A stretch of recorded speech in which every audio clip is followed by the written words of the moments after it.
अस्सलाम वालेकुम दोस्तों, शाहिद नज़ीर चौधरी ऑफिशियल में खुश आमदीद। एक सवाल उठाया गया है। सवाल ऐसा है जो हमारी आम रोज़मर्रा ज़िंदगी में बहुत सारे ऐसे मामलात में नज़र आता है, ज़िक्र अज़कार के हवाले से ख़ास तौर पर कि बहुत सारे लोग ऐसे हैं जो तस्बीह करते नज़र आते हैं, हाथों में उनकी तस्बीह होती है, कारोबार कर रहे होते हैं, सियासत की मसनद पर बैठे हों और इज्तिमा वहाँ मौजूद हो, एक-एक बंदे से वो गुफ्तगू भी कर रहे होते हैं, साथ-साथ उनके तस्बीह भी चलती है। ऐसे बहुत सारे कारोबारी लोग भी मौजूद हैं, जो तस्बीह साथ-साथ करते हैं, साथ कारोबार में लेन-देन भी कर रहे होते हैं। इसी में खुद को मसरूफ़ भी रखता है, लेकिन दुनियादारी के मामलात में भी मसरूफ़ रखना चाहता है। तो क्या ये बात दुरुस्त है? सवाल बड़ा नाज़ुक है, लेकिन बहुत ज़्यादा अहम भी है। आपको कुछ ऐसी बातें बताने लगा हूँ, जो मैंने नागा मस्त मजज़ूब, जिन्हें मैं आज के दौर का एक वली कामिल समझता हूँ, क्योंकि उनके यहाँ तरीक़त शरीयत के बगैर कुछ नहीं है और शरीयत में वो तरीक़त को भी मुक़द्दम समझते हैं। नागा मस्त मजज़ूब के बारे में आप अच्छी तरह जानते हैं। सैयद अरफ़ान शाह साहब मेरे बड़े दोस्त हैं। मजज़ूबियत में उनका एक तवील अरसा गुज़रा, बचपन से लेकर जवानी तक। फिर वो जब होश में आए तो पंजाब यूनिवर्सिटी से उन्होंने तालीम भी मुकम्मल की और रूहानियत के असबाक, चूँकि वो बचपन से हज़ूर दाता गंज बख्श के कदमों में बैठकर, उनकी गोद में बैठकर, उनकी चूरियाँ खाकर वो ये मामला तय कर चुके थे। रियाज़त में से, आज़माइश में से, इम्तिहानों में से गुज़रे। नागा मस्त मजज़ूब का एक ख़ास नज़रिया है। इसका ज़िक्र दोस्तों मैं पहले आपको बता दूँ, मैंने औलिया अल्लाह के जिन्नात के अंदर नागा मस्त मजज़ूब की ये जितने भी मुशाहिदात हैं, करामात हैं और रूहानी रमूज़ जो मैंने उनसे पूछे, जाने, जिन्नात के हवाले से भी, आम जो तस्बीहात लोग करते हैं, ज़िक्र अज़कार के जो फ़ज़ाइल हैं और उनके जो असरात होते हैं, उनका ज़िक्र मैंने तफ़सील से औलिया अल्लाह के जिन्नात के अंदर किया है। आप ये किताब ज़रूर खरीदिए और पढ़िए, ताकि आपको भी ये मालूम हो कि नागा मस्त मजज़ूब जिनका मैं ज़िक्र करता हूँ, जो आज के दौर की बहुत बड़ी रूहानी शख्सियत हैं और कितनी कामिल वो शख्सियत हैं, ताकि आपको इस किताब से अंदाज़ा हो सके और फिर आपको भी अपने रूहानी मामलात को सुलझाने में, समझाने में, मुश्किलात में से निकल उलझनों को दूर करने के लिए उनसे भी मदद ली जा सके।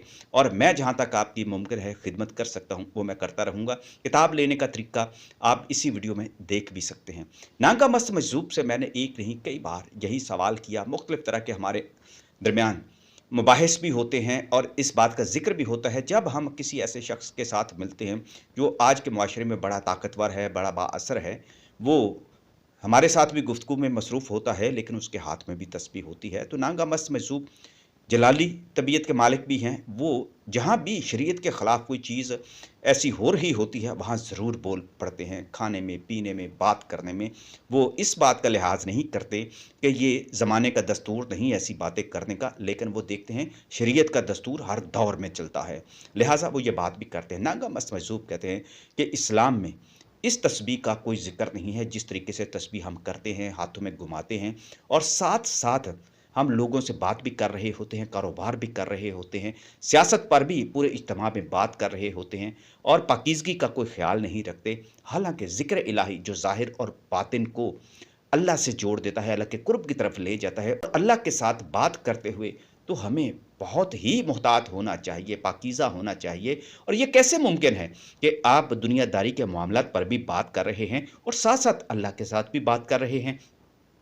बतौर इंसान ये मुमकिन नहीं है कि आप ये फ़ेल कर सकें। और नागा मस्त मजज़ूब तो इस बारे में बड़ा सख्त रवैया भी इख्तियार कर लेते हैं। उनके जितने भी मुरीद हैं जो बैत भी करते हैं, वो मना कर देते हैं कि आपने बड़ी-बड़ी लंबी-लंबी तस्बीहात अपने पास नहीं रखनी, जो ज़िक्र अज़कार है इसको खुली तादाद में पढ़ें, और उसके लिए कुछ एहतियात वो बता दिया करते हैं। नागा मस्त मजज़ूब जब भी ज़िक्र इलाही करने के हवाले से कहते हैं, तो वो कहते हैं ये तस्बीह की मिसाल तो बिल्कुल ऐसी ही है कि जैसे आप अल्लाह के मामले में जब कोई बात करना चाहते हैं, तो उसका आपका ध्यान जो है दिल से पूरी तरफ अल्लाह की तरफ, पूरी कामिल तवज्जो उस तरफ होनी चाहिए, क्योंकि आप अल्लाह का कुर्ब मांग रहे हैं, अल्लाह ताला से उसका करम मांग रहे होते हैं, अल्लाह का जिक्र कर रहे होते हैं। तो उस वक्त कोई दुनियावी मामला आपके ज़ेर बहस नहीं होना चाहिए, ताकि तवज्जो ना हटे। आप वो मिसाल देते हैं कि पाकीज़गी कितनी ज़रूरी होती है। इंसान अपने लिए इख्तियार कर लेता है, अपने लिए वो एहतियात जो है वो लाज़िम कर लेता है। जैसे एक कप में वो चाय पीता है और 2-3 घंटे के बाद उसको दोबारा चाय पीने की हाजत होती है, तो क्या वो उसी पुराने कप के अंदर चाय पिएगा? नहीं, वो उसको धोएगा और धोने के बाद दोबारा उसमें चाय पिएगा। और कहते हैं कि जब आप एक कप को धोकर अपने लिए पाकीज़ा करके चाय पीते हैं, तो अल्लाह का ज़िक्र करने के लिए वही अतवार, वही आदाब इख्तियार करने चाहिए जो मसनून होते हैं, क्योंकि अल्लाह ने कहा है, मेरा ज़िक्र कसरत से करते रहो।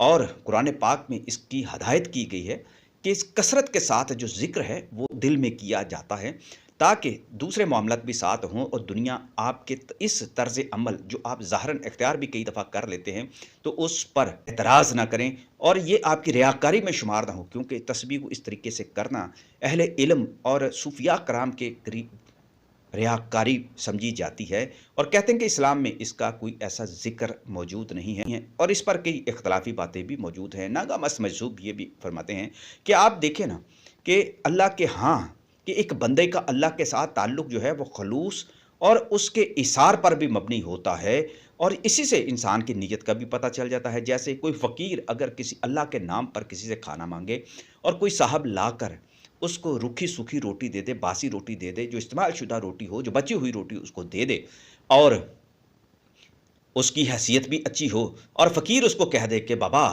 अल्लाह के नाम का माँगे है और तूने रूखी-सूखी मुझे दे दी है। लेकिन और तू अपने लिए पिज़्ज़े खाता है, कढ़ाइयाँ खाता है, कबाब खाता है, मतंजन खाता है और इसी तरह के तू अनवाउ अक़साम के खाने खा रहा था और मेरे लिए तुझे सूखी रोटी मिली सिर्फ़ अल्लाह के नाम पर।